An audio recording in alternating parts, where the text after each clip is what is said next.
जय श्री गणेश। स्वागत है आपका हमारे इस संकीर्तन चैनल पर।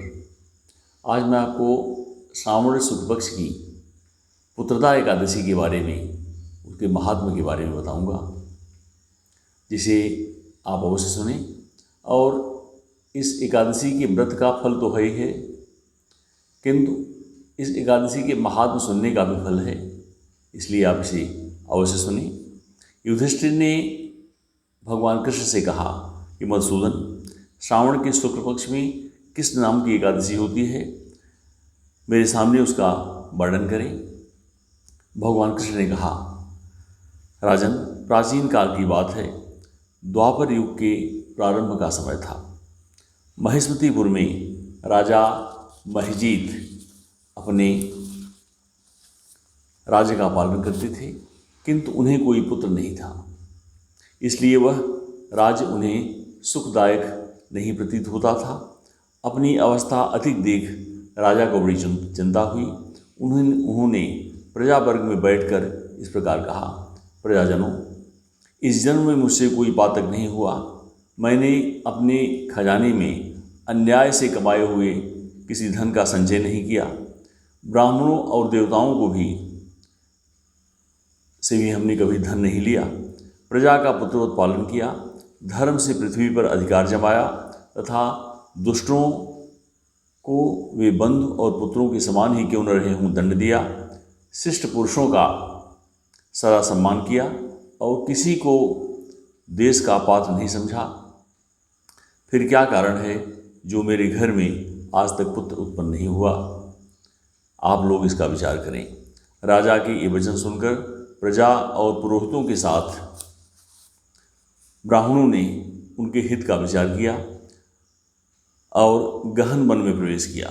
राजा का कल्याण चाहने वाले वे सभी लोग इधर उधर घूमकर ऋषि सेवित आश्रमों की तलाश करने लगे।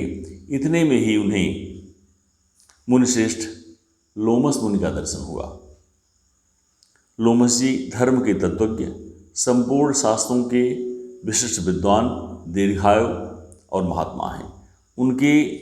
उनका शरीर लोम से भरा हुआ है। वे ब्रह्मा जी के समान तेजस्वी हैं।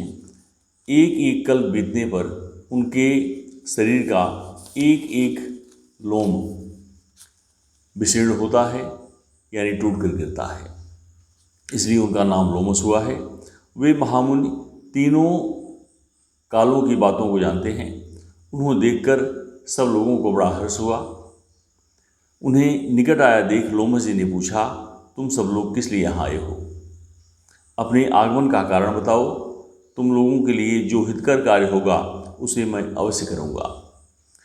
तब प्रजाजनों ने कहा, ब्राह्मण, इस समय महाजित नाम वाले जो राजा हैं उन्हें कोई पुत्र नहीं है। हम लोग उन्हीं की प्रजा हैं, जिसका उन्होंने पुत्र की भांति पालन किया है। उन्हें पुत्रहीन देखकर उनके दुख से दुखित हो हम तपस्या करके दृढ़ निश्चय करके यहाँ आए हैं। द्विजोत्तम, राजा के भाग्य से इस समय हमें आपका दर्शन मिला। महापुरुषों के दर्शन से ही मनुष्यों के सब कार्य सिद्ध हो जाते हैं। मुने, अब हमें इस उपाय का उपदेश दीजिए जिससे राजा को पुत्र की प्राप्ति हो। उनकी बात सुनकर महर्षि लोमस 2 घड़ी तक ध्यानमग्न हो गए। तत्पश्चात राजा के प्राचीन जन्म का वृत्तांत जानकर उन्होंने कहा, प्रजावृंद सुनो। राजा महिजीत पूर्वजन्म में मनुष्यों को चूसने वाला धनहीन वैश्य था। वह वैश्य गांव गांव घूमकर व्यापार किया करता था। एक दिन जेठ के शुक्ल पक्ष में 10वीं तिथि को जब दोपहर का सूर्य तप रहा था, वह गांव की सीमा में एक जलाशय पर पहुंचा। पानी से भरी हुई बावली देखकर वैश्य ने वहां जल पीने का विचार किया।